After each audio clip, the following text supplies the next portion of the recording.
Welcome back to Human Centric. Today's episode is with my friend Luke Sullivan.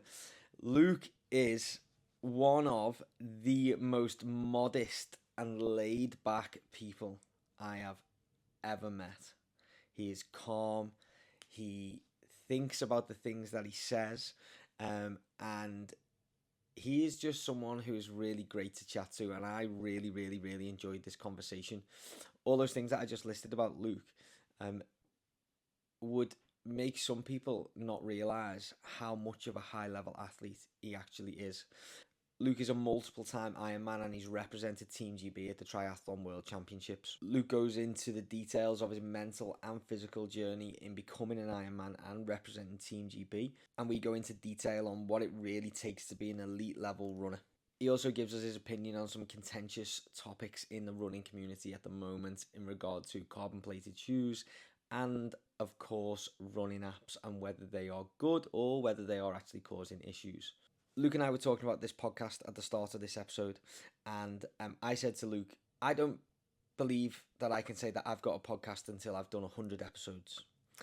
And the beauty of that is that if nobody watches any of those 100 episodes, the positive is I've got to have 100 conversations with 100 great people that I've learned something from or been able to just sit and admire. Luke is the perfect reason as to why I have started the Human Centric Podcast.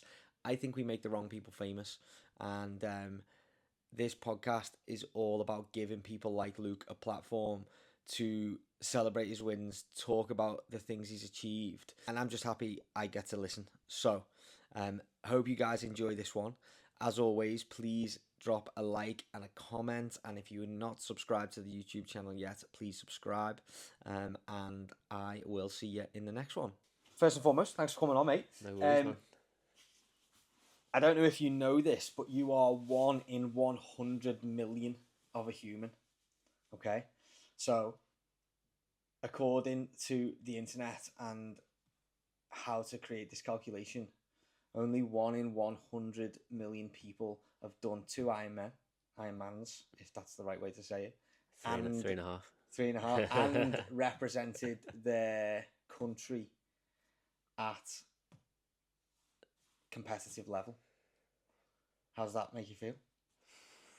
I think when you say it like that, it's a bit of a something to hang your hat on, isn't it? Like, yeah, it definitely is. It definitely is something, and I want you to do that as well, because I don't feel like maybe you've had much of an opportunity to do that either, because it's like straight back to coaching. What do the clients need? Whatever. So what have you thought about that? Do you know what, mate? It's I don't know. It's just a personality thing, but it's you almost don't want to blow your own trumpet and all that type of stuff. And I think I don't know if it's just a natural thing where generally brought up, maybe a coaching trait really of humility. Like you're sort of putting other people in the spotlight as opposed to yourself. But it's probably something that the older I've gotten, it's probably something that I've realised you need to try and do more. Correct. And actually, I think those moments are gone pretty quick. That unless you actually celebrate them, they're gone in a flash. Like. Yeah, that's it. So for those of people that don't know, and I got that wrong, so apologies if you're not 2 or 3.5. But you also represented Great Britain, didn't you, at the triathlon? Yeah. How did that come about? Was that from? Yeah, so it was so basically it was at the Submit Times. It was COVID was obviously a mad thing, but the race, it was when I was living in Australia. It was the long course World Triathlon Long Course World Championships, and it was meant to be in, I think it was like 2020 or 2021. So I'd sort of obviously got into triathlon and stuff while I was living over there, and when that was sort of out, I was like, right, that's that'd be a pretty sick goal to do, is represent your country, and you got like tri-suit, like your name on and all that type of stuff, and I just thought, that'd be unreal. Like you think. Generally, most people, you grow up either like playing footy or whatever it is, and you watch England and all that, and you think, how cool would that be to represent your country? But I think when it came about, I was right, how do I get involved with that? And sort of sent a few emails around, and it basically just had to, in the shorter distance, I don't know if anyone knows about triathlon, but take the time to explain, mate. Yeah, you've got pretty much distances from sprint distance, which your elite people will do in under an hour, up to Olympics, where you're sort of under an hour and a half, which is the main race that you see in the Olympics, all the way up to your middle distance and Ironman stuff. Yeah. And the long one is just under an Ironman. Yeah. So the long course it's 3K swim, 120K bike, and a 30K run. So it's a bit of a weird distance actually. The sort of main races that I've done were always either 70.3 or we call like half Ironman, or full Ironman. But I've sort of raced across multiple distances. But they were the sort of the main two that I'd sort of always do. For the shorter distances, pretty much there's always like qualifying events that you'd go to in order to go in. Yep. Generally a little bit more accessible for people to go in. But obviously I was living in Australia at the time, so all basically did the training a little bit easier there than down that New Brighton, mate. Yeah. You won't catch me swimming in the marine lake, put it that way. But I could go on to that actually. The training in Australia is it's just a different place. Like I was in Melbourne specifically as well, which is like for you'll experience it when you go over there hopefully and head down there. But it's the way I describe it to people is it's actually set up for triathlon. Like for you swim in the bay, the pools are like 50-meter open air swimming pool. It's facilities make the world of difference. Man, but even it's mad actually. I spoke to like mum and dad obviously grew up around here, and they talk about the days of like the open air swimming pools down at New Brighton and Hoylake, and we were looking at pictures of it the other day, and I was thinking like it's just horrible changed? The way it's just the way they've just all gone but it takes too much money over here to maintain them, I guess, because the weather batters them.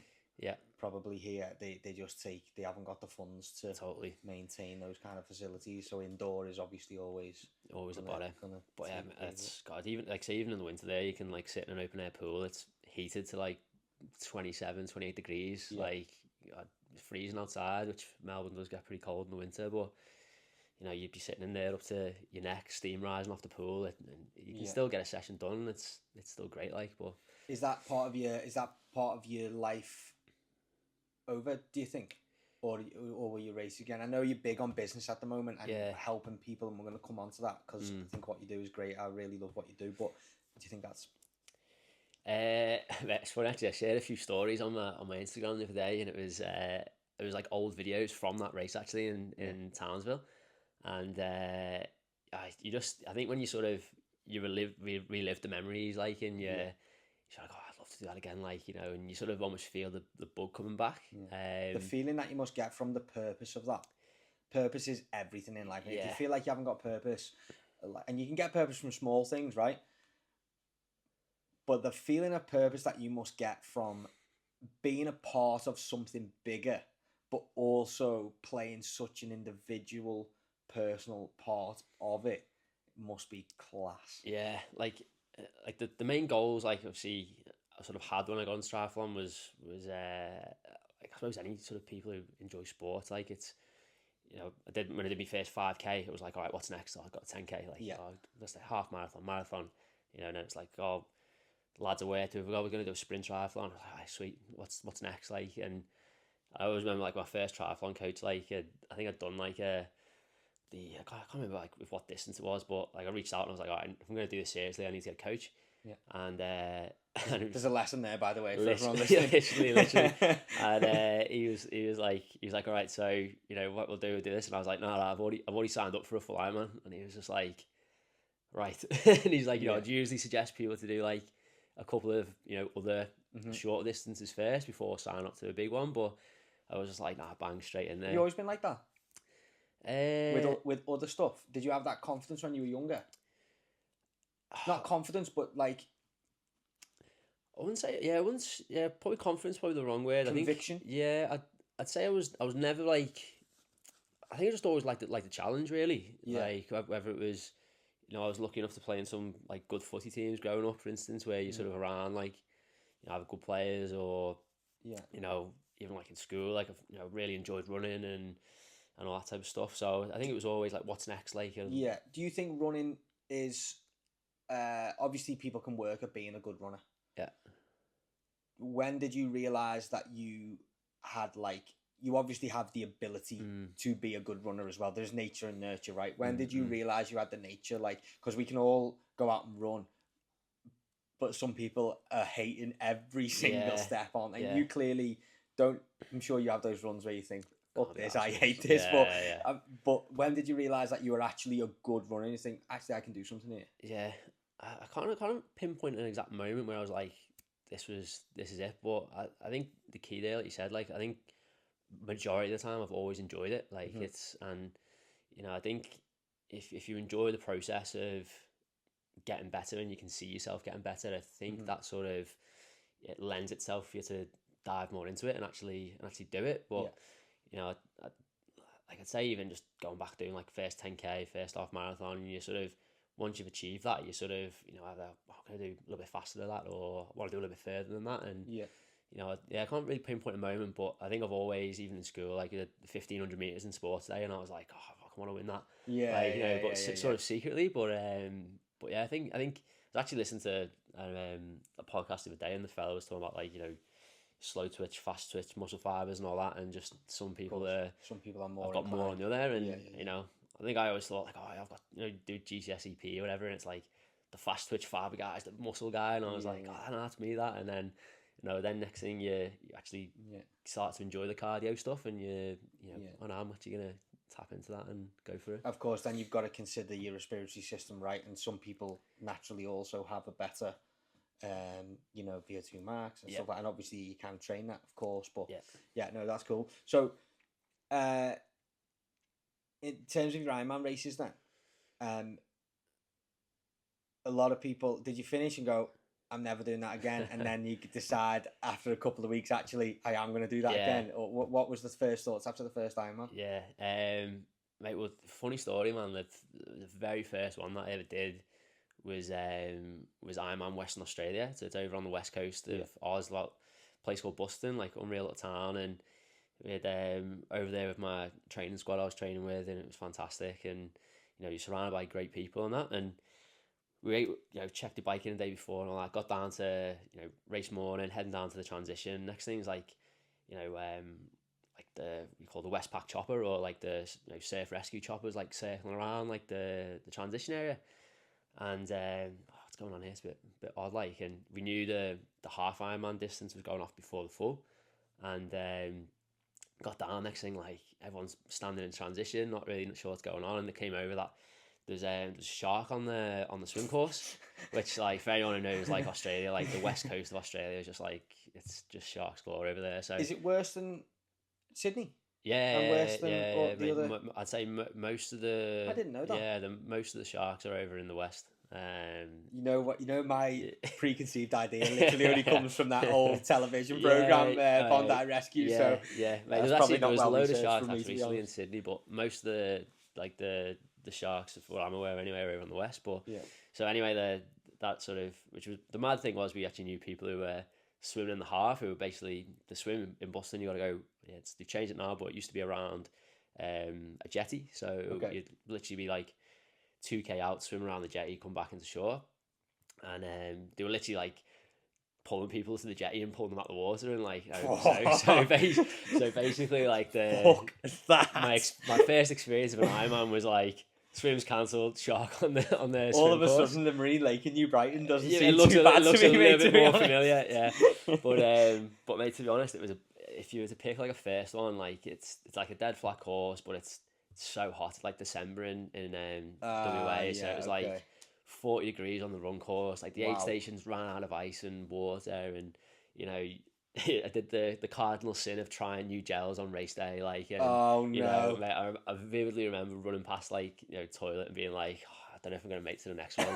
So literally like went literally like I'd say about 500 meters down, and I was just thinking, looking at a bush and I'm going, is it bush or run back to the toilet? And I was like, back to the toilet. I've got a question about 20 questions down on my notes that says, what's the biggest mistake people make on race day? And I think that is the trying answer. New things on race day. But but to be honest, man, I think it was such a good experience because it was with people who I trained with, but well, not necessarily train with, because most of my training I've always done solo, just with like work commitments and stuff like that, which I think in its own is a a mental battle in itself, which lends itself really well to Ironman.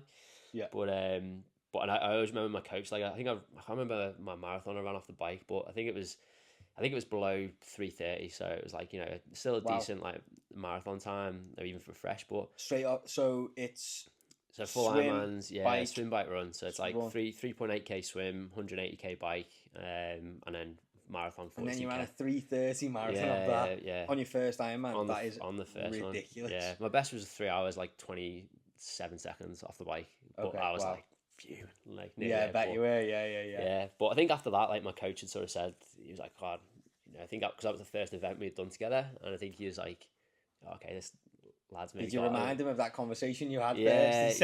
He said, So I think it was. I think you sort of like, okay, he's maybe can do a little bit, but I think after that you get a bit. I've actually got a couple of mates who have just done New Zealand there a couple of weeks ago. Who, one of them in particular, it was his first one.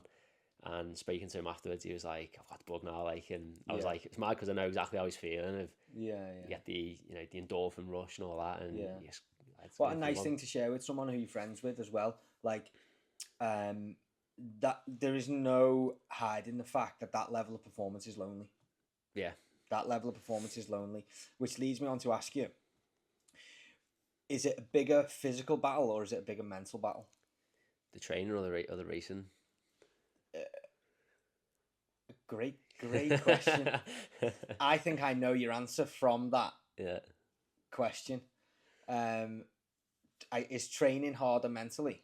Yeah, because it's like long and lonely, and it's like I've got a slog, and then race day, social facilitation comes in. That's it, man. Totally. It's time to go. Yeah, and then it's a physical battle rather than a mental battle. Yeah, I think like anything, like it's and the guys I work with at the moment, like I'm lucky enough to sort of try and share the knowledge that I've got with clients who are doing, their first 10k half marathon up to clients who are doing Ironman now, and it's sort of getting them to be able to put the plan in on race day, and it's having the race day as the enjoyment of the accumulation of all the hard work that you've done in training, and so the race day should be the celebration of the training that you're doing. You'll see, like especially in a triathlon, like it sometimes doesn't work out like that. You can maybe stuff can go around the bike, or you never know what's going to happen on the day. But more often than not, the race is the celebration of all the training that you've been doing, the hard yards of early mornings, late nights, double days, and all that type of stuff. So it's I'd say definitely the long brick sessions. Yeah, man, like I've had some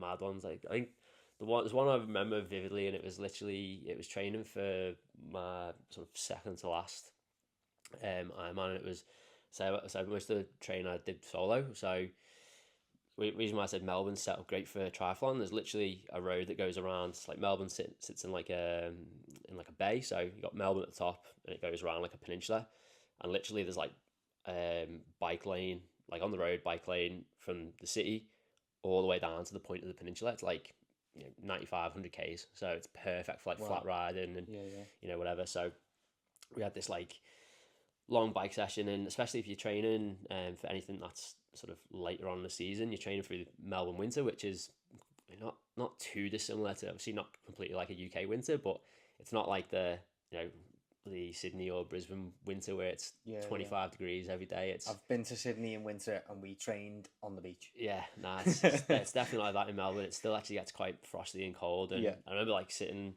on the aero bars like in headwind, battering down rain, like for this, it was like 160k like ride, like solo, getting blown away everywhere, and I was just thinking like, this is like an absolute effort. You just think it's like, why am I doing this? Oh, man, was that your biggest why am I doing this moment? Yeah, and it's one that just stands out, like really. But there's probably loads but that one really stands out because I think it was going to be racing in Cairns, which is like quite a tropical, like North Queensland, like beautiful, mid-20s. Quite a famous race, the Cairns one, isn't it? Yeah. So it's not anymore, but it used to be like the Asia Pacific Championship. So it's and I've got loads of good memories from there. Actually, my parents came over to see me race there and all that. So it's a really good one. But I was like, Cairns is not going to be like this. So like, just get through this session. That day that you're talking about, when you reflect on it now, what do you see it? How do you see it differently? It's a good one. Actually, I had this chat with a client yesterday who he ran Liverpool half on the weekend, and he's actually main goal. He's training for Ironman Hamburg, which is in June. And I was like, mate, we still had a bike session on Monday. I was like, mate, you got a good half marathon effort like on Sunday. Monday straight back into bike session. And he sort of sent me a message. He was like, right, that session was one of those, like, put it in the mental bank of that's what you've actually got to do. You've got to do the hard thing to get through, and and that's a good example of it. It's just one of those opportunity. Yeah, do you see it now as an opportunity? Like, if I can do that day, it's not even just in sport, is it? It's like, if I can do that, I'm equipped to do other things in life. And I think one of the things that people, you get some people and they think, oh, fucking hell, he's a nose. Like, he always goes on about his training performance and this, that, and the other. And it's like, you clearly don't know the power of high performance training and what it can do and where it can seep into the rest of your life, and your ability to just say, I can do that. I'm a ruthless operator. I can do that. Yeah. And there's other things that, like, we'll go through life. Things will happen, relationships, grief, all these things. And it's like, I genuinely believe high performance sport gets you ready better than you would be for stuff like that. And I think when you reflect on it there and you see it as an opportunity rather than, and in the moment, listen, mate, nobody is sitting there going, if I can get through that, do you know what I mean? They're just thinking, get me on that bastard couch on it. Do you know what I mean? Like, that's what they're thinking. Get me like, with some food in front of me and all that. Big pot of ice cream. Yeah. God, man, totally. But I think definitely there's something that you can take from endurance sports, like, into daily life, work life, and all that. And I think it's you see all those things, do hard things, and I'm not a massive, like, say, ice bath person. Like, I hate cold water, but I can almost see the logic of why people do the whole. I'm totally with you on that one. I mean, listen, we can sit and talk all day about the actual data on ice baths. One thing, and I'm vocal about how much I dislike the idea of ice baths, but you are, what I always caveat my jokes about ice baths with on social media is, if you are one of those people that you feel like you need to train your ability to do hard things regularly, they're pretty efficient in doing that, mate. Do you know what I mean? They don't take a lot of time. No. They don't get any easier. Fucking horrible. And I see what you mean. Yeah. If you train, like, what you're saying there is, you've got the ultimate experience of proving to yourself that you can do the hard thing. One thing that strikes me about you, mate, and it always has, is like, you're quite calm, aren't you?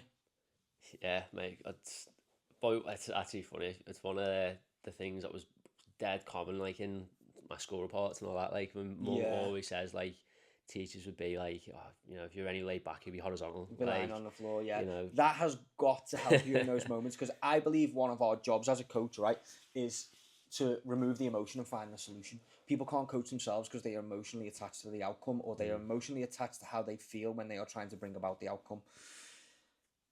Your ability to see things as they are, very in a pragmatic way, I guess. Do you think that helps you in your Ironman and triathlon endeavours? Yeah, mate. Well, it's interesting actually, because I'd say one of the main, like say, pinnacle of Ironman racing, I'd say, is qualifying for Kona, and that's like the World Championships in Hawaii. It's like, it's where basically Ironman was founded. So I was lucky enough to qualify for that in 2022 and race it over there, which was just like, next level, like, unreal experience. And I think that was like one of those not to sort of be like I made it, but I was like, when I started Ironman, like I used to sit on the trainer and watch Kona videos like on the laptop, and be like, oh, this place is unreal, can't wait to get there, and almost, is it possible? And that's funny that you just said I can't wait to get there. First, not is it possible. You said is it possible second. Yeah, I think it was always back in my mind. I was like, it's definitely like, it's if I keep going. And I think endurance sports is one of those things that, like, the more you work at it, like the bigger your aerobic base is. Like it's such like a time thing of, people can jump into the sport and be like, oh, why am I rubbish on the bike? And it's like, or why can't I run? It's just, again, it just takes time to build the conditioning. But like, anyway, with that race, like I was I actually embarrassingly crashed my bike in the bike leg. It was like bombing through, like, my own fault, going a little bit too fast through one of the aid stations, and you're sort of meant to slow down as you're going through, because people take a drink of water and lash the bottle and all that, and the volunteers there, like, are fantastic, like, but they're so coming, they rake the bottles away, so it's clean to go through. And I sort of slowed down, but probably not too much, because it was like, we've got 50 k's to go on this bike, we're hammering it here. And as I've come in, like, of my front wheels, like, and the bottles are different to what you'd usually get, like, sort of like the plastic bottles and whatever. But as I sort of come through, of my front wheels like clip on the bottles, and next thing before I knew it, like, I was absolutely, I feel sick listening to you literally just this. like skidding across the ground, like, and it's Did you carry on? Yeah. So it was literally like, come off the bike, skidded, like, I don't know how far on the bike, like, and on the floor. Bitumen's red hot and all that, like, and my first thought that came to my mind was like, is my bike okay? And I was like, of course, because you want to finish the race, right? I was just like, if my bike is absolutely totaled here, like, I'm 50 k's out of town, like there's no, if you were maybe it probably would have crossed your mind, can I actually walk, jogging into town, like, but 50k, probably not. In them shoes as well, by the way, no chance. The clicky cloppy shoes, like, I don't think so. But anyway, I was like, check the bike over, and I was like, next thing, like, I can't even do it now, but maybe, all of a sudden you've got no skin on your leg. No skin on my leg, my hip, my tri-suit's like hanging to threads and all that, and I was just like, right, bike's all good. Fella comes over and sorts me out, gets me chain back on the bike, helps me out there, and I was just like, right, just gotta go. And I was like, which the worst thing was, I felt like I was making some decent time there as well, and it's like a bit of a speed bump, but adrenaline kick in at that point, and just think, look, if I can survive that, I'm finishing this race. Yeah, exactly. But I suppose that's one route where you sort of go, like, of all the hard training sessions and all that, and you sort of, it can be quite easy to sort of have a bit of a sulk and be, oh Jesus, like, it's how did that happen, and race is done now, but you sort of, all right, what's got to be done now? It's like, well, got to finish off, and I've got to get in and run the marathon. So, and still managed to, like, my goal was always to try and go under 10 hours at Kona, which is like the, big thing. I come in, like, it was like 9:48, 9:49 or something like that. What did you run the marathon in off the bike? I think it was like off top of my head, about 3:20, 3:23, I think. So. Sick. And like, that's like with a sore leg, mate. Oh, I'm happy with what? It's like a hot, humid, like, Hawaii. God, it's known as, like, they say it's the hardest Ironman, but it's not the hardest course. Maybe condition wise, it's windy, hot, humid. But usually, like, you'd love, like, people are standing out with the hoses and spraying you with water and that. And every time I went through, I was just like, because the sting spray, and I was just stinging on there, and like. It was one of them, man, but like, it's funny. This that is horrible. It was just, you were sort of happy for like the bit of a cool down, but the sting was just no good. But it was one of them, man. It was like, I had like Nathan, one of my old boss from my PT studio in Melbourne. He was over there supporting me, and see, Kira was there, my partner, and it was one of them afterwards, there's photos of me sitting down. I'm just like bandaged up everywhere. I'm just like... That's class though, mate. One of the reasons why I wanted you to come on and talk about it, mate, is because I think with your calmness comes, like, not being too modest, because being modest is a good thing, right? But, like, I did want you to be able to talk about it and celebrate it, because we've never had this conversation, right? And obviously when I look into your stats and when I read through all your Instagram posts and stuff like that, and I'm thinking, why is this guy not talking about this more? Do you know what I mean? Yeah. And I wanted you to not be too calm and not be too modest about it, because there's nothing wrong with it either. And like you say, as you get a bit older, you get a bit more comfortable in talking about it and stuff like that. But yeah, mate, it's absolutely, like I say, being 1 in 100 million people is cool. And if you can't love yourself for it and pat yourself on the back for it, fucking no one else is gonna, mate. Do you know what I mean? Yeah. I don't know if like half of it is like because of, instead I was living over in Oz for over 10 years, so most of like all that is, obviously people know me from, well, like my school friends and stuff would know me from living over here, and I left the Wirral when I was 22, so I guess I fall into that category of someone who knew you. Like, I know you and we've followed each other on social media, so although we didn't know each other properly before you went to Oz, I guess I followed your journey anyway, because we were in the same circle of friends, and we knew people from different schools and whatever else. And then of course we start talking, and we did a few Zoom calls actually, didn't we? Yeah. But I guess you've just made me realise there that, like, I guess did you struggle with your identity when you came back from Australia because of that? Because people on the world didn't know you as Luke the Ironman and Luke the... Do you know what? It's actually, it can be a little bit of a mixture. Like, it's, I think even myself, you can sometimes, you sort of almost tie yourself to an identity in that sort of way. And I sometimes found it even over in Oz that, people would only know you as like, oh, you're, especially people that maybe who haven't, done marathons or Ironmans or whatever. It's they sort of, you meet new people. It's like, oh, you're the Ironman guy, and the next thing it's sort of, you're almost like, sometimes you don't want to be the Ironman guy. Yeah, sometimes you just want to have a normal chat with someone without talking about Ironmans for like the whole time. You're just meeting someone for the first time. So I think maybe even in a way that's why sometimes you don't always talk about it. But it's my partner Kira is mad for it though. Like she's like she could always tell, like, if we've met someone new, or we were at a wedding recently, and I was sitting on a table with like lads with these, and it was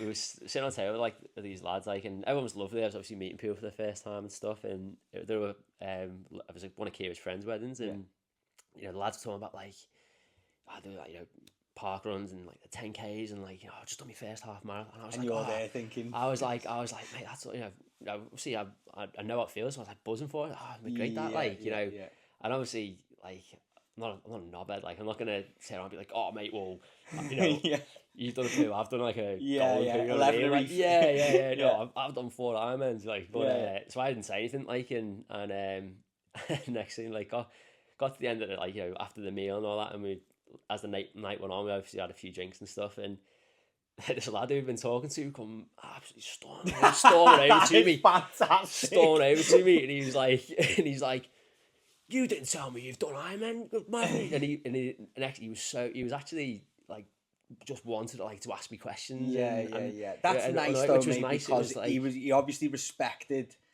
that your thoughts on it, right? And I think in a way, does like, Kira buzz? Sorry to interrupt you, because you said there she's mad for it. She sitting there at the edge wanting to tell everyone because she's so proud of you. Totally, that's class, mate. Totally. That is nice. And I always say, actually, it's like the tri club that I was with was I got like voted like the male athlete of the year, like in the year I did Kona. Like I did like my best Ironman in Cairns, which was like 9:15, which I was like, oh, that's unreal.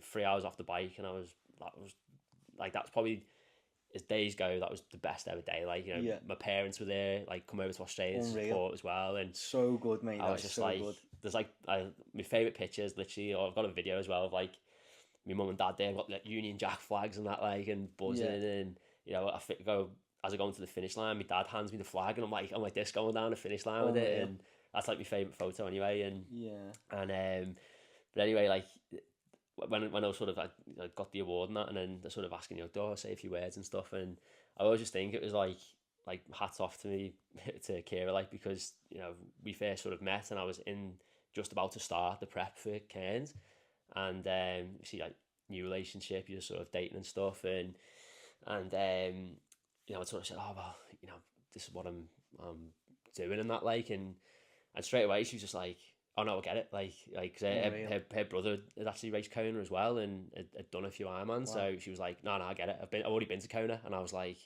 fantastic. This girl's done one. I was like, I am going. We're going to Hawaii in October, and she was like, right. Isn't it funny how the world works? It's mad, man. In circles like and that. And even funnier, like the year before was Can I ask? Sorry. Yeah, go. Did you meet her nothing to do with doing Ironman training? No. We just met. And her brother had raced Kona.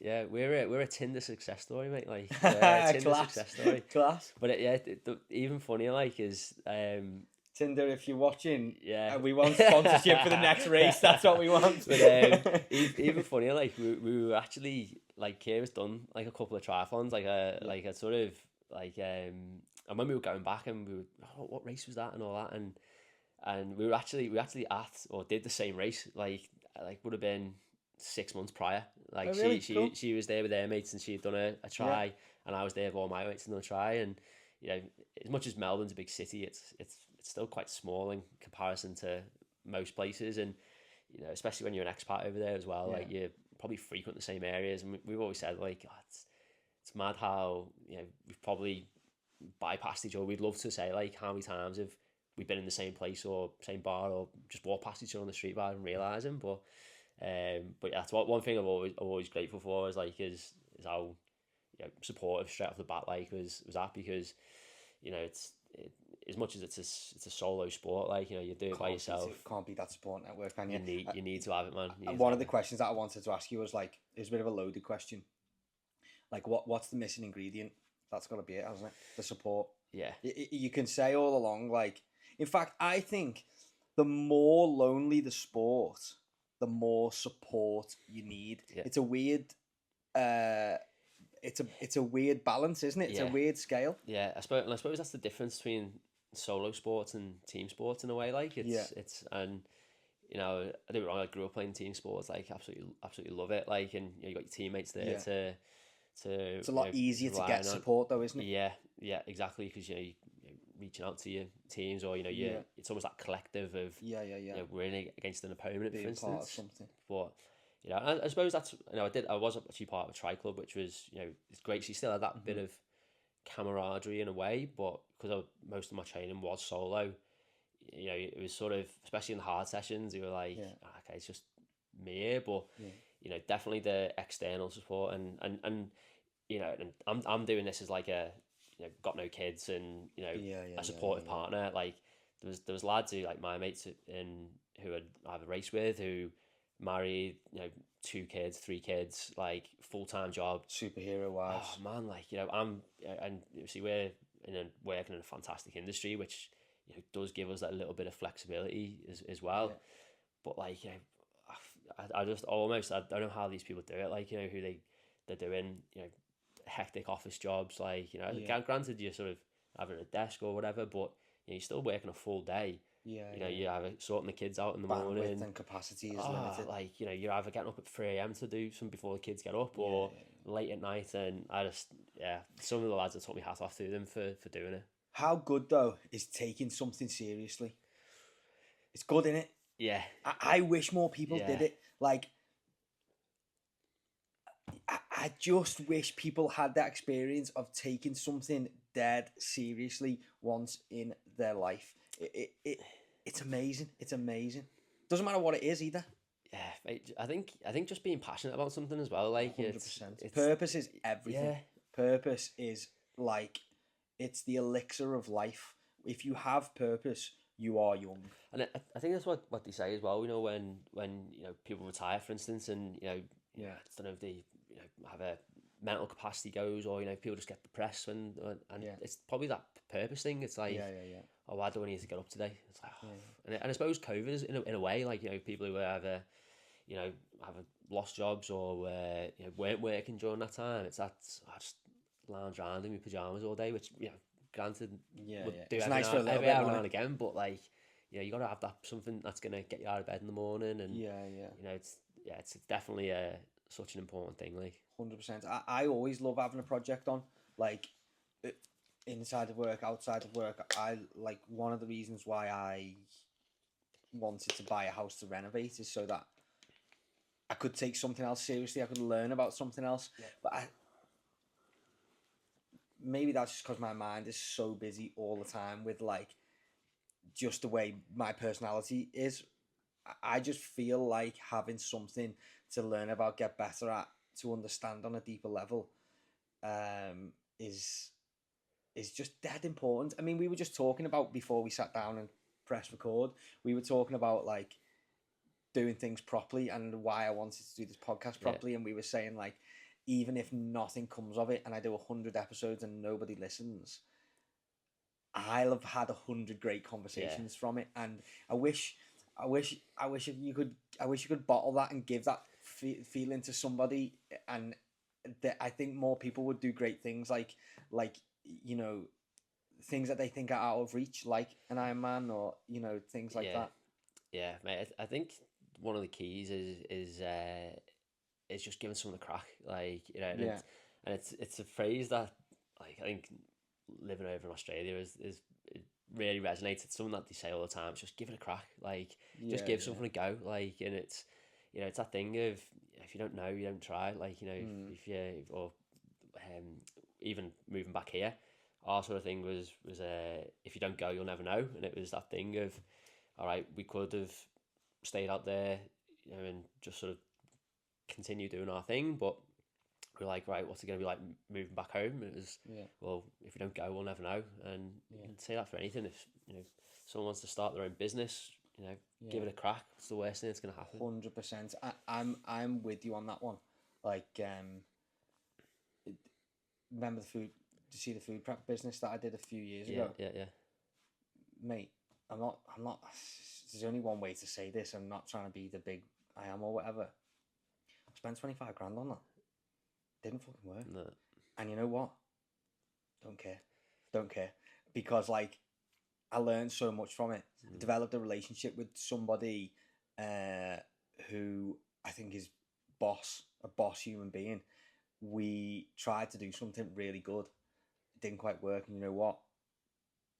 I class him as a really good mate. Yeah. And that's something that I've gained from it, right? I gained a load of experience.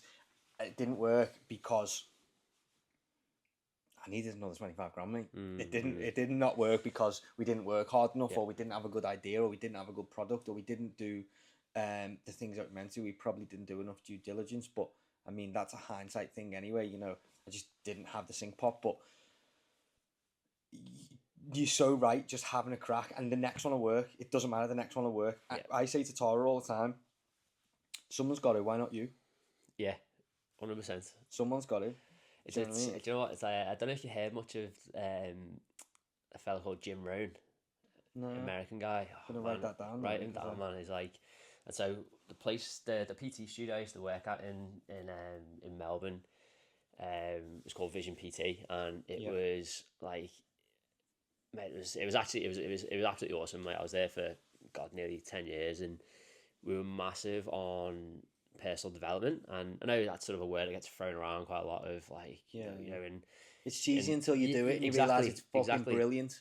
Exactly. and you know, so we was like, you know, I was lucky enough to almost be, you know, sort of managing the studio in a way, and looking after the trainers and all that type of stuff, and making sure they were developing with their careers and stuff. And you know, the personal development thing was huge. And Jim Rohn was a fellow we used to talk about all the time, and he's you know, long dead now, like, but you watch some of his stuff on YouTube, and I always found like just these little one line. He's dead funny with his delivery of his quotes and stuff as well. But it was and that was the one thing that he said. It was like, you know, why not you? You know, why not go? Why not go and do? Why not see? And it was just it was just that thing of, you know, if someone's gonna do it, like, you abundance mindset. Oh man, and it was just, and I think for me, I don't know if it's you know, if you feel the same. Maybe, you know, you meet people who you almost just feel like you just want to give them a rocket. You want to shake them. Yeah, you just say, come on, like, you know, you can do so much more than what you're doing, like, you know, And I suppose that sort of, it feeds into what we do from a coaching standpoint as well. 100%. seeing potential in someone maybe and sort of going, well, 100%. come on, like, just give it that little bit more of an effort and you can do it. I asked, obviously you saw, Nath. Yeah. Yeah. Nate Saunders, who a couple of episodes ago on the pod, and we talked about when somebody gives you that trust and they've entered into a conversation with you, the best thing you can give them back is belief. Trust is a gift. Belief is the thing that you re-gift somebody.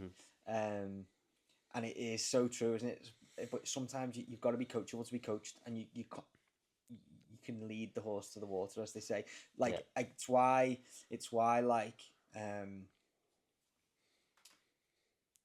for instance, when you messaged me when you were in Oz, and I was like, Zoom tomorrow, this time, let's get on it. Yeah. We just did an hour, because I was like, the people, and this through coaching, the people who will welcome that belief. Yeah.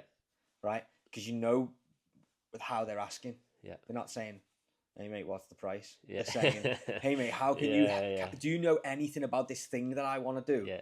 And it's like they're trying to bleed that information from you. And for me, I think that's a gift to you as a person, if someone's felt they could ask you that question. And for me, I'm always just like, you know what, let's do this thing, and let's have this conversation, and because I'll get something from it as well. Do you know what I mean? Yeah.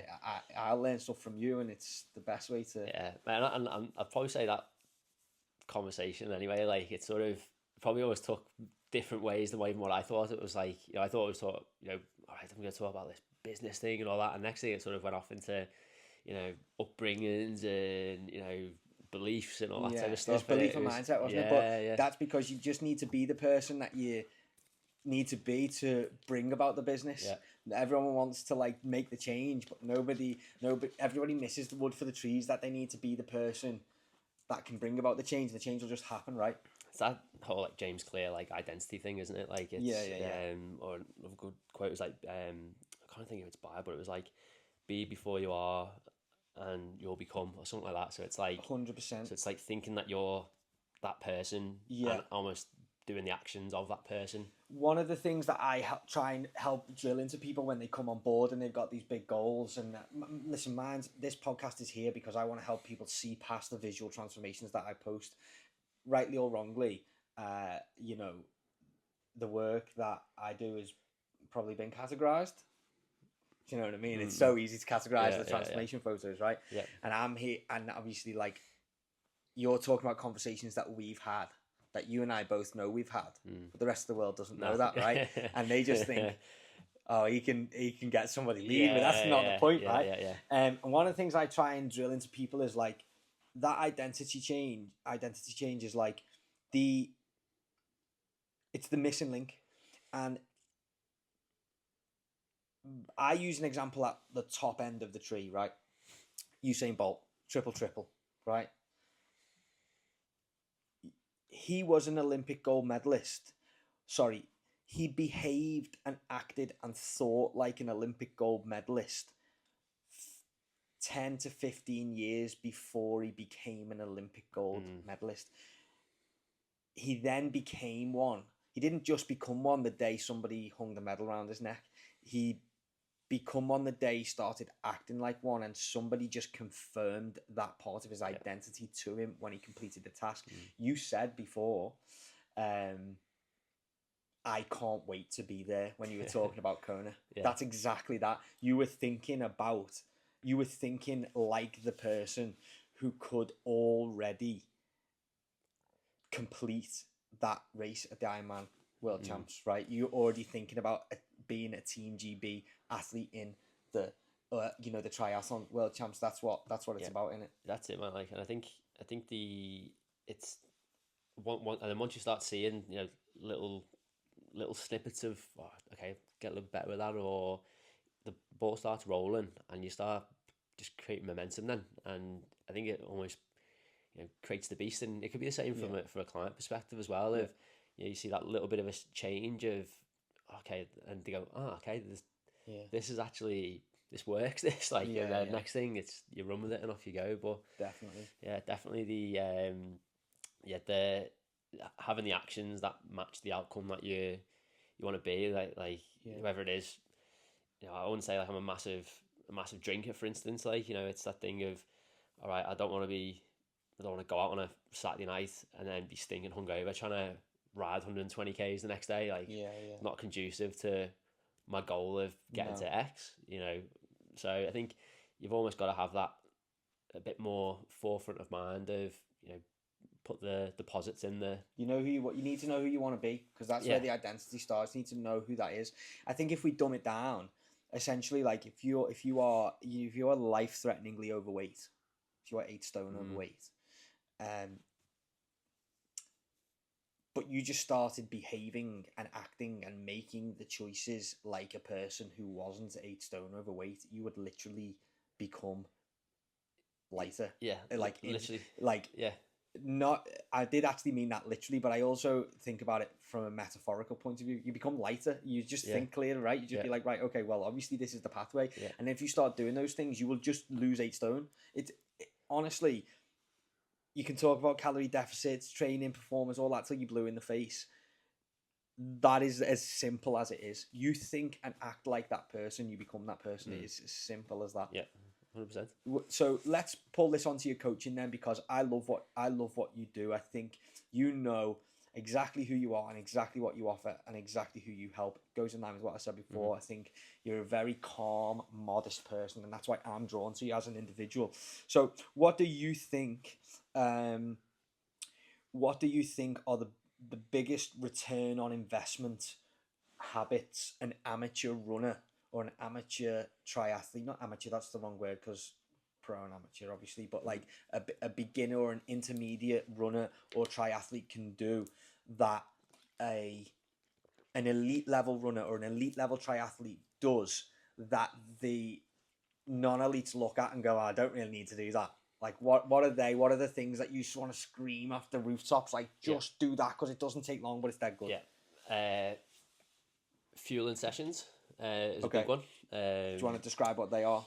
Yeah. Talk to me like I'm stupid. Well, I am actually stupid in terms of fueling sessions. Yeah, so like I wouldn't say I'm big on, especially for performance clients. I don't hammer down, you need to track your calories, you need to be eating this and this amount, unless the person needs it. Unless they sort of like, okay, I've got no idea whatsoever. But making sure you're actually just eating enough over the whole day. So you're getting protein, carbs, and have a fruit or veggies. Sometimes people don't know what enough is, though, do they? Yeah. That's what you're talking. Some people's like, a lot of people don't have a bad relationship with food. They have a bad education on food, and that's something that we have to help. Yeah. Right. So I think if it comes back to as simple as possible, are you eating breakfast, lunch, and dinner? Yeah. Are you getting carbs in? Are you getting protein in? Are you getting fruits and veggies in? So when you say fueling sessions, are they long distance sessions that you practice your fuel timings, like your gels and your isotonics and stuff? Yeah. So for your longer endurance ones, generally we say like any session over 90 minutes, if it's like an aerobic session, that's when it's like practicing gels or whatever fueling strategy it is. Like if it's a bike, some people will have solid food on the bike. If it's running, gels are usually the way we go. For people who can't stomach gels, there's obviously other options and stuff that we can look at. But that's essential to practice during training, and goes back to what we were saying there before about nothing new on race day and making sure that stuff's practiced, that you actually it almost becomes innate that you know exactly what you're doing. Funny enough, you should say that, because I've got 2 lads. I've got one lad running London going for a sub 3:15. I've got one lad running Manchester and looking for sub 3:30. And one of the things, they've both raced before, but this is like a step up in distance and performance, right? One of them's ran a marathon before, but like in terms of like, I want to do this. The one thing that I changed with them first and foremost is we do 1 fueling session a week. Yeah. And Joe in particular, I've coached Joe before, and when people come back, one of the things I try and do is say, okay, these are all the things I've highlighted that I want to do differently than we did last time. And one of them was fueling sessions and practicing fueling practicing sessions. fueling, and it's going really well. So I did not know you were going to give that answer, so I'm really pleased that. So what's the next one? So that's one. I'm going to ask you for 3. So one big return on investment there. What's another? If we've got 3. Yeah, the lowest hanging fruit, sleep and recovery, which like I know it's obviously people's different situations of how much, if they're a shift worker, you know, kids, newborns, whatever that type of stuff is. But it's probably one thing that I've really focused on over the last year, I'd say. Like, and surprisingly, I didn't overly take it too seriously when I was performing my best. So it makes me wonder, like, what I'd be doing. That's probably an age thing. Yeah, that's probably an age thing. I think because you made out of fucking magic fairy dust, when you're like when you're in your 20s, like you sort of get made out of Guinness, magic fairy dust, literally. A good time. You get over 30 and you sort of you definitely start creaking a little bit. But yeah. I think like even now, like it's Kira always says the worst present she ever got me, but I've got like this blackout eye mask. Oh mate, I'm all over it. Game I'm changer. all over it. Like, I'm all over it. Eye mask goes on. Yeah. Does yours go in the fridge? No. Has it got the gel in it? No. Lad, you need the one that goes in the fridge where the gel cools, honestly. My dad's got this one that goes in the microwave. It's like beanbag one that like gives him like. Oh really? Yeah, like nice yeah. Honestly, they are good. Let me translate something for the people who are watching what you just said about sleep. What I always say to people is, the more you want to do, the more you've got to do. So if you want this time, or you want this distance, or you want this level of performance, a complete transformation in your life of body and performance and habits, it's not just doing the thing, it's doing all the things that make the thing easier. Your goal is to not do the thing, it's to make the thing as easy as possible with the other things. Yep.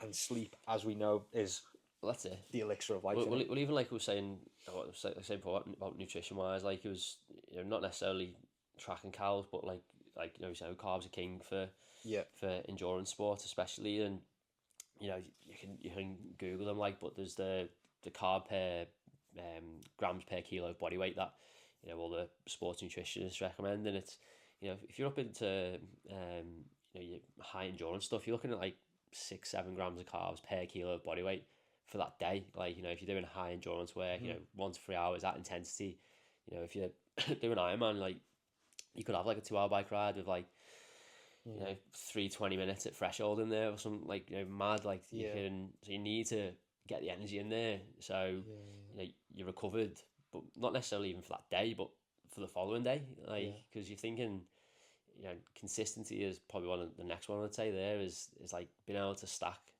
days on top of days, you know, weeks on top of weeks, and being able to do it consistently without getting injured, without getting broken down. And like, that's not just running either, is it? It's you get like just general standardized clients as well, and they always think, don't they, like, oh, I've done 10 days, and I'm like, it's what? Repeat. You're not even out of first gear. Do you know what I mean? It's that thing, in terms of like, you know, even if clients are, you know, looking at body composition change, and you know, you can look at yourself in the mirror like every single day and not see any change, but that one day you go, oh, delayed gratification, I've changed. And it's like, was it just that one day overnight that was the change, or was it the accumulation over the months that have like led to that? You know, so I think, especially, and endurance sports is that thing that it rewards consistency and time and aerobic base and all that type of stuff. You know, the whole zone 2, like where everyone throws around, like, you know, just being able to, can you go and run conversationally and have a chat with someone, like, are you efficient at moving? That's like essentials. Class. So you said on Instagram at some point, your body initially couldn't handle running. Yeah. Do you remember saying that? Was that recently? I can't remember where I saved the post from, where I've wrote my notes. Sorry, I can't remember whether it was recent or not. What were the changes that you made to enable your body to handle it better? Yeah. I think it might be sort of saying when I used to be doing like half marathons and feel like I was battered and stuff, like after like doing races and stuff. Which is what most people listening to this will be doing, by the way, those halves, because some people do think, I'll let you explain why. Yeah. Well, I think for me, like, especially like some of the big changes I've made this year, it's actually probably I'm almost you're almost a a science experiment yourself, aren't you? Of analysing how you train. Everything is data. Absolutely everything is data in front of us. And so I always found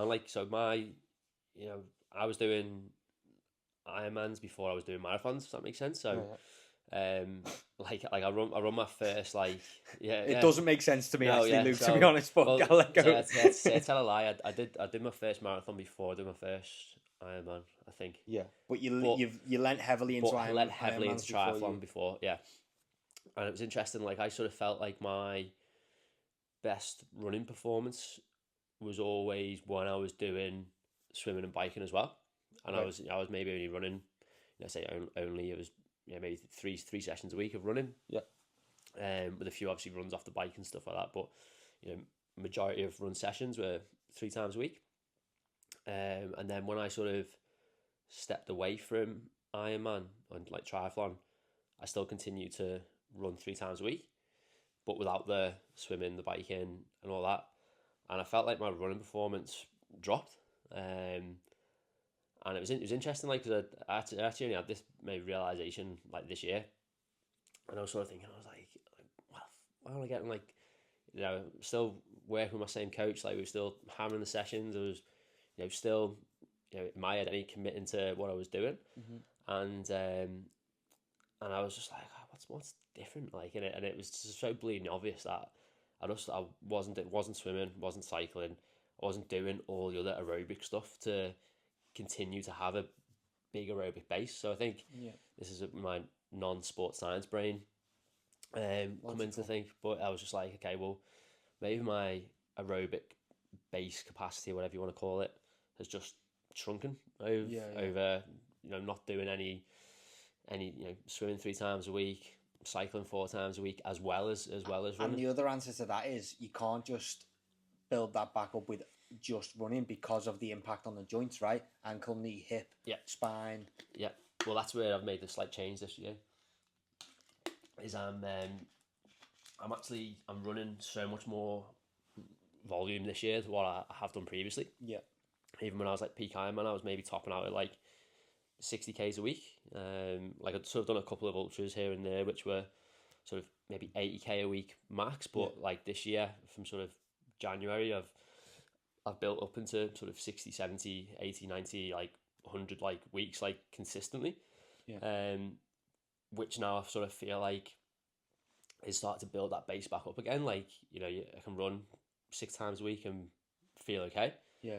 And that's where on the weekend, it was just literally on Sunday after the Liverpool half, and I sort of finished, and I was cardio wise, it was hard effort, sort of finished, and I was pretty, obviously a bit gassed after that. But muscle wise, joint wise, a little bit, say, leg heaviness you would expect. It's general conditioning, innit? Use it or lose it. Yeah, but I was just a bit okay, I actually don't feel as beat up as what I would do, hobbling around and all that. And I was like, okay, that's all right. And then even this week, I've sort of, been able to get back into some running this week, whereas maybe previously I'm gonna have to take a week off here, or. Do you think that's just a label that you think you have to do, when in reality, if you want to be elite, it's get them fucking shoes on now and get out there and do some running and condition your legs to go through that barrier. At the end of the day, you can't always just be oh well. You've got to push your ceiling.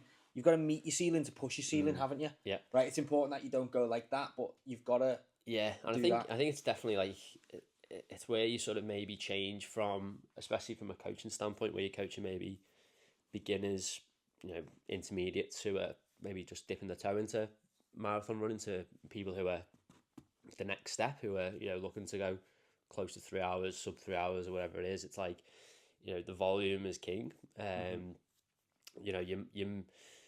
You'll see your top marathon runners who will be hitting 150, 200K weeks, and it's just and so then if you put into context then a 42K run out of a 200K week, it's okay, it's a small tiny amount. I've got a client, a new client, Josh, and it's his first proper check-in this evening, and obviously I will reply tomorrow, and I'm buzzing to catch up with him because he's had a funny few weeks. He got stuck in Abu Dhabi Oh, on geez. holiday. Yeah. But he Intersecting signed all up those to a things. sprint try Oh, sweet. before he come to me, and then come to me and was like, I wanted this. I was like, okay, mate, Sound. no worries. We can do that for our first 6 weeks, and then he wants to look better and perform better overall. But he just did that. He did what you did.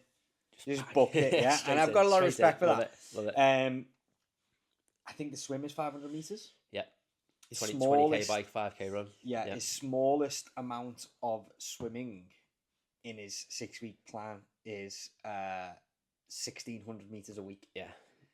Just because, like, I said to him, like, if we just only swim 500 meters each time we get in, you're gonna swim 500 meters. You're gonna get out the pool and you're gonna look at that bike and you're gonna think, ugh. Do you know what I mean? You need to be able to come out that pool at 500 meters and go, that was a bath. Yeah, and mate, it's it was interesting listening to.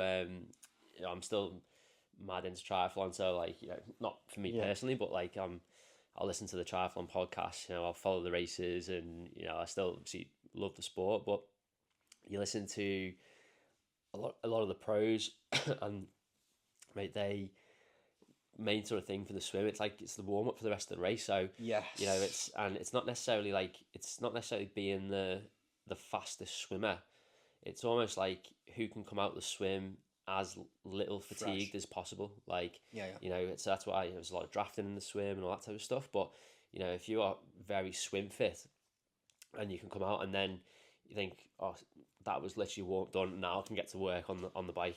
And it's very similar to your bike rides as well. It's like, how fit are you on the bike that you can still push high power, but then get off and be, I can. The pros are like, we talk about like elite endurance people, like the pro Ironman people are like 230, 235, like marathons off the bike.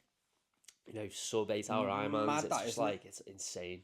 They're so close to actual marathon. Like the top guys in the marathon, it's unbelievable. Right, Alex G, who won the Paris Olympics, the British guy, like he run close to, it was like 205, 206 marathon. Wherever it was it Seville this year? Mate, his 10k time in the Olympics was like 28 minutes, 29 minutes, like off the bike. It's almost like an elite like 10k time. It's crazy. Like it's crazy the levels that they are. Levels to everything. Yeah. I think that's one thing that you notice, isn't it? When you get really stuck into something, the further in you get, the more respect you have. Yeah. To watch people do it at that, and it's a privilege in it as well to watch those people do it. Like, because again, it goes back to what we were saying about like, be passionate about something, have purpose, and then you will be entertained by it as well. Yeah. Like it's that's part of the buzz, isn't it? Yeah, it is funny because like I speak to people who have got no interest or whatever, and you're always like shaking them with how amazing this is, trying to show them like, look at this, and they're like, mate, I don't care. I couldn't give 2 hits, like, but like, look at this. This is amazing. So. Funny. So listen, I want to ask you some questions that might help some people. Yeah. Talk to me about the over-reliance on Strava, and also talk to me about Runner's been in the news a lot recently, or I should say, sorry, apps like Runner have been in the news recently for injuring people. Yeah. Right? Where do you stand on that, first and foremost? Because I know people on social media are for and against. Like, yeah. Mate, it is a tricky one because, it are more people getting injured because of apps, or are more people getting injured just because more people are running? Volume, 100%, and it's so much more noticeable. Exactly, like it's the in thing now. Mate, I do it myself. Anyone who follows me on Instagram, like I'll post my training on there, post my training on Strava. Like I'm an open book. Your calmness though allows you to do that without getting stressed. Yeah. I know people that have said to me like, I've had to delete Strava, and I'm like, mate, calm the fuck down. Yeah, literally, it's the ego thing, mate. It's like people don't want to be seen to be either running slow or that was a shit run and all that. But yeah, I reckon people are getting injured more. I think just because more people are running, and it's more. Yeah, I do as well. It's more in the public domain. People want it to be a conspiracy theory when actually, if you look at it from a logical, calm viewpoint, like you do, the answer is actually pretty clear. Yeah, it is. It's like, God, if you were to look at the numbers, I'd say from maybe, when was COVID mid 2020 to now, and previously. Correlation doesn't equal causation, right? When you look at the graph of like, just because more people are running, therefore more people are using Runner, because it is a good app. It's a great app. It's good at what it does. It helps people understand what it takes to take that step up. It helps people understand how important tempo runs are to help you train at a certain pace. It's, you know, so on and so forth. So then, like, I haven't used it personally, so I can't give anything on usability or the facts that are in there. But mate, if it gives someone who's completely into running some structure and, you know, some guidance around how to get into it, and accountability as well, perfect. Off you go. I like it. Having a plan is better than having no plan. Yeah. What do you say to people who are getting hung up on Strava? Do you say stick with it and change your mindset towards it, or do you say just delete it for a bit and go out and run? Because 10 years, like 15 years ago, people running in Converse 15 years ago, mate. Like what was a Garmin watch like? You know, no one knew anything. I'm sitting here with a Whoop. You're sitting there with a Garmin. Literally, I'd say if someone's, it's really affecting them, just bin it off. Like, it's like, unless, if you say, for instance, you are using Runner or you've got a coach or whatever, like, I'd say personally, all you'd need is some sort of, if it's a GPS watch or some way of tracking your progress. So, you know, the paces that you run, the times you run, the distance that you're running, because that's going to either help a coach or, you know, use your Runner app or whatever to know that you're getting better. You know, make your Strava private. Like, if you don't want people seeing it, make it private. Yeah, use it as a training tool. Literally, it's like, I think people just overthink it way too much. Yeah. Than what? And I think it's definitely an ego thing. I'm going to ask you the next one now, and you're going to laugh because you know that I wear them. I wear them because they massively help me deal with the triple leg fracture and the ankle reconstruction and I have so much less impact through my joints wearing them. So I'm probably an anomaly to the rule. Maybe you might even argue I need them less because of that. I don't know. You can tell me. But carbon runners, when do people need them? How often should they wear them if they have them? If they can only afford one pair of running shoes every 12 weeks, should they be the ones? If not, which ones? Give me a lowdown on carbons. I wear them myself for racing. Very rare would I train. Oh, it's actually a tell a lie. I had a pair that I trained in. But we're very like for more up tempo work, so many intervals and stuff like that. Are they essential for training? Probably not. I always just go comfort first. Comfort first. So all round shoe that you can run in. It does a bit of all. You know, personally, if you can afford it, running shoes are ridiculously expensive now. But if you've got a pair that you can run easy in. What do you recommend to people? Everyone tells me that all round the Nova Blast 5s from ASICS are a good all round shoe. They're what I was going to say. So I'm a bit of an ASICS fanboy, so I've always worn ASICS. I got one pair of On Clouds and hated them. That's Tinder and ASICS that we're after in terms of sponsorship. So you say wearing a pair of Sauconys. But yeah, I've always worn ASICS. How do you say that? Saucony? Is it Saucony? Because I call them saucies. I know it's not so. I just say they're a lovely pair of saucies. Then. Well, Nova Blast, I actually recommend them to a new client of mine there. Mate, he actually really rates them, so they're a good all-rounder. Especially since Cheshire Oaks have got loads of the colours on discount price. That ASICS and Cheshire Oaks has really improved. They've got loads of good shoes at a discounted rate. Right. I think you used to just get like the real the line. The proper PE teacher shoes. No one wanted. Saying that, like, PE teacher shoes are like in fashion at the moment. How are people wearing everyone's wearing like, I was like, going to San Carlo over weekend and all. Like, so I used to literally wore a pair of them when I was like 16, like on my PT course. Yeah, literally. But yeah, I'd say, God, my throat's killing.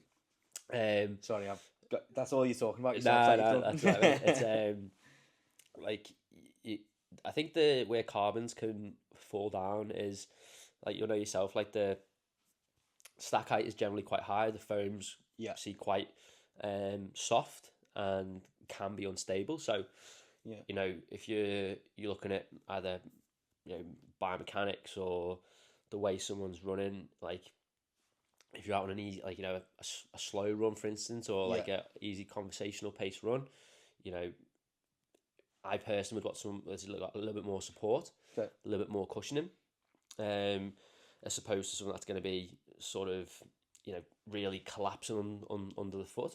Yeah.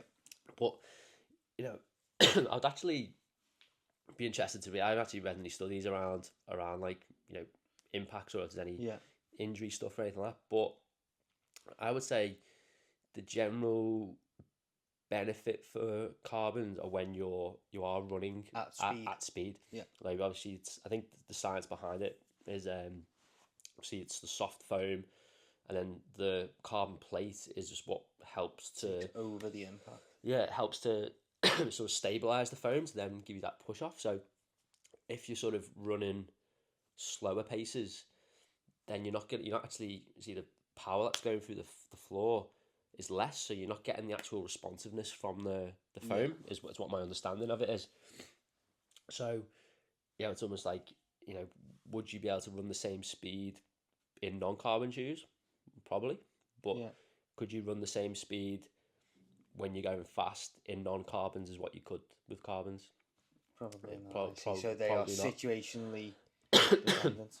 Well, it all comes back to the, you know, what was it, the Nike ones of Kipchoge. He was like the first sort of ones. I bought them with the 159 on the heel. They were class. They were the I think they were called like Nike. They were like Vaporfly. I think they were Vaporfly first before Alphafly, and then it was like the Nike 4%, and it was meant to be like 4% improvement in running performance or running economy. So I don't know where they pulled the data from, but like, you know how much they are now. Those original with the Kenyan colours on. Yeah. £800. Fuck. StockX. I tried to buy a pair the other week because I genuinely really love them. They were comfy, and I just felt good in them. And I was like, someone on the internet will be selling a pair of them, and I was like, okay. Some fella's got them like wrapped in like cling film, like on his shelf or something. Yeah, some clever fella who realised that it was gonna all come back to that. Let me ask you another question. Is gait analysis worth it, or is it an opportunity for the shop that does the gait analysis to sell you the shoe that they want? But I actually had a guy message me, I think it was like on TikTok, I think, about best places in the world to get gait analysis, and I was like, I've actually got no idea because I've never had one. Yeah. Some people do run really awkwardly where they roll the ankle or do. I think maybe for those people, but for the general population, I would pick, like, and even in like I did my run coaching course through Athletics Australia, and they were very much like, is like a guide.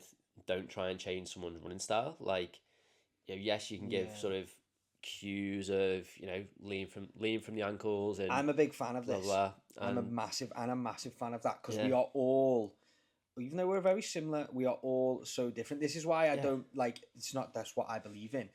There's a big thing at the moment where people are like, oh, you know, do this training to change your posture, and it's like, to say that we should all have the same posture is utterly ridiculous, because we all have different attachments and insertions. We all have different bone length and density. We all have different tendons and ligaments and how joints build together. It's like, it's so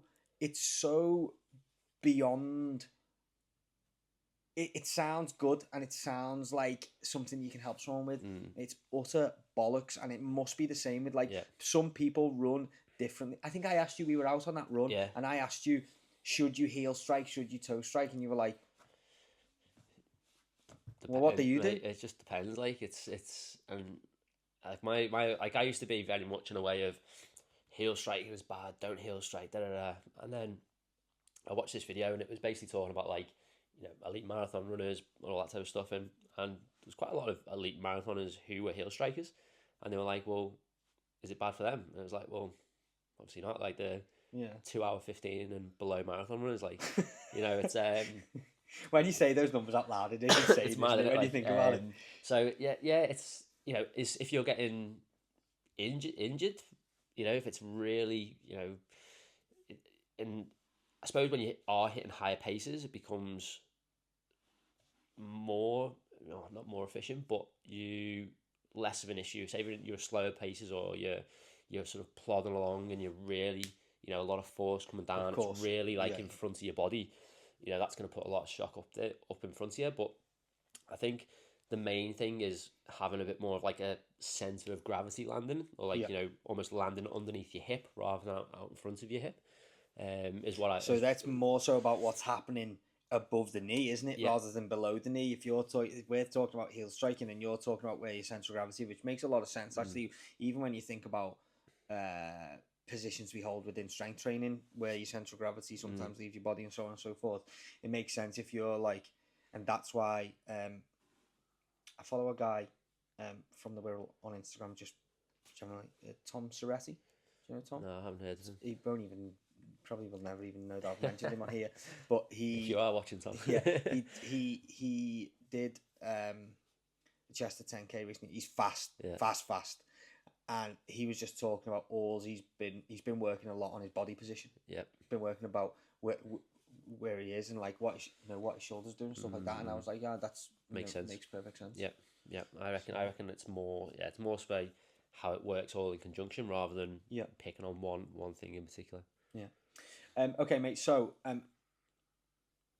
you are coaching out of Empowered. Yep. At the moment. Yep. And your big thing is like strength training for runners. It's something that we haven't mentioned yet. I just want to give you the opportunity to talk about how important that is for runners, not just elite level runners, but not amateur, like, you know, entry level or intermediate level runners as well. Because we've talked about the biggest return on investments, you know, the simple stuff, sleep. We've talked about all the questions that are on everyone's lips about, or, you know, apps and bloody smartwatches and whatever else. You and I will find this obvious, strength training for runners. Yep. Was that something that made a massive difference for you?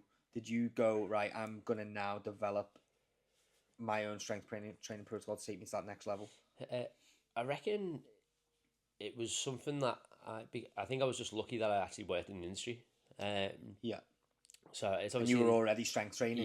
Yeah. So I'd say it's probably become more mainstream now. Yeah. It's a lot more, you know, people talk about it, you know, whether that's down to, you know, just obviously people running more, you got high rock stuff going on, there's a lot more crossover between people in the gym and running. Yeah. But when I started, there was, you know, you'd look, you know, the advice I was given was do a few squats, do a few gully bridges. You know, that was like your strength training. There was not really like, even looking online, like it was very hard to come across something. Whereas now you've got like coaches who specialize in that. There's, you know, apps that you can have where it's like geared strength training for runners. And I think a lot more people are becoming more understanding of the way of why it's important. You know, it's the injury prevention, you know, just building a globally strong body that can handle load, impact, you know, tendon stiffness. You know, is probably one of the main drivers of running performance, is like how quick can you react off the floor to, you know, propel yourself forward. I think people get quite tied into one way as well, and something that I find with clients, like I coach people who like Nate, who's he's going for a sub 315. He's gonna get it, by the way. He'll smash it. Yeah, he's so good. He's so good. He's so efficient. He's visually a great runner as well. Yeah. He's on 4 runs a week at the moment. You know, he does 36 working sets a week in the gym of like, I don't want to use the old bodybuilding term, but he does some serious lifting. The way they are set out means that he never has a recovery issue in one area of the body. What is your opinion on like specific running strength and conditioning, or like you can actually, as long as you control your volume and frequency and where those exercises are in each session and how they do or don't affect the runs, if you've managed to collect the right amount of data, which obviously I have for Nate, like, and Joe Roberts as well is another one. Like, what's your opinion on that? Do you think you have to? I mean, you do more just for running, don't you? Whereas I'm looking at it from my client's point of view, where Nate still sends me his checking photos doing the front most muscular. You know what I mean? I still get a back double bicep photo from Nate, which is class, by the way, because he wants to do both. You know what I mean? And he looks, mate, the lad's 9-10% body fat and stacked as well. Do you know what I mean? So What's your opinion on that? I think you said it, that it actually is as long as it's not negatively impacting your running. Like you're fine. Like your volume and frequency is completely and utterly the answer, isn't it? Yeah, I've got a coach myself for a strength training element, and it was mainly someone who has higher level degree plus knowledge of biomechanics and specialise in this area, and I was like, perfect, I want to learn more about that's going to help me, and it's going to help me help my clients as well. How to program a session even more effectively, and and you said about 36 working sets, there's some of the numbers that we actually talk about of getting the work done. But people are watching that thinking, why does that matter? But me and you are going, you know why I've said that, because I know that that's Nate's point where he can still progress his physique, because I don't coach just runners. That's what people listening to this need to understand as well. We're having this conversation from basically two sides of the coin, right? I coach people who want to do a bit of everything, right? So you're saying there 36 working sets. You're saying it's important, but the people at home maybe don't realise that it's important, because it's only important because I've measured that in my belief through just tracking Nate's data that's probably, I say probably because I think probably is important, because there's no one size fits all. Not at all. And hey, we're 5 weeks out. I'm probably going to pull that at 4. Probably going to pull that at 4 down to one working set of everything. Yeah. But if I completely pull this strength training now, probably fucks training up anyway. Yeah, probably just feel flat. Yeah. Which is one of the important things of even in race week, having some sort of gym training in race week, even if it's isometric holds or something that you can you're still keeping your body firing. Tapering, even from a running perspective, tapering's something that people just do so badly. It's like, oh, I'm tapering, I just won't run. And then you wonder why you get to race day and you just feel like a bag of rubbish. We know strength is equal to mobility and stretching in terms of flexibility, don't we? All the data suggests that you don't really need anything other than controlled strength training if you want muscle functionality, right? So, okay, mate, listen, where can people find you in the gym? How can they contact you if they want running coaching? What's your Instagram? Give me all of that. Catch me in the gym at Empowered Fit Wirral. Not over in the Liverpool site, but it's a great site, so it is a great site there, and it's a good one. Instagram, Luke Sullivan PT. All details are on there. Wicked. I've got one more question. What's coming up in terms of races? Are you doing races? Yeah, races wise, I've got the Port of Health Foundation, which is a male domestic abuse foundation based on the Wirral. They run the Wirral Marathon. It was the first year since the 80s that it was on last year, and so that's on again this year in May. I'm actually coach a few of the guys who are from the foundation, and they do fantastic work there as well. There's a 10k, a 5k, 10k, half marathon, full marathon. Wicked.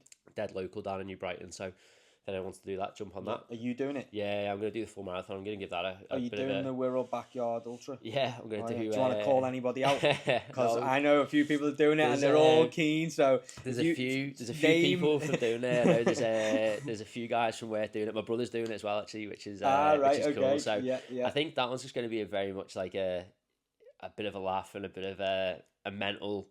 Can we get through the night? It's because I know there's a lot of people.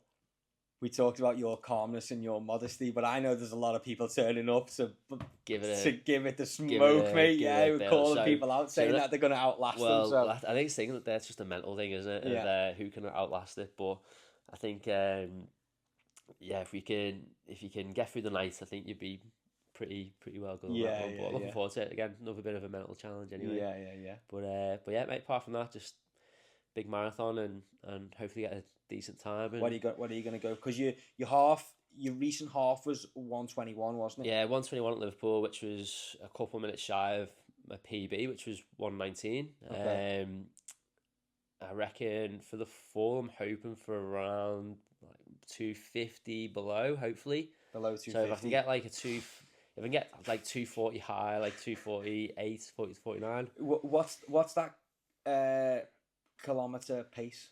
I think per K it's about 3:58 maybe. I think something like that. I think off the top of my head, but mate, I just want to. So good, mate. That is so good. I just want to try and qualify for like Boston or like some of these other ones. You try and get like a lottery, and it's a good problem to have. But obviously, because running's getting so popular now, it's just hard to get entrances some into of those. Into what these is races. it? Big Seven. The Big Seven. The 7 now. What was the 6 majors? But they've just added Sydney, so there's 7 now. But they're actually meant to be adding Shanghai, South Africa, Cape Town, South Africa. And why not? So why not? There's more people. Exactly. Have you done any of the big part? Have you done London? No, I haven't done London. But my sister-in-law is doing London this year, so I've actually got 5 clients doing London. So I'll actually be down there for the weekend, which will be good. Nice.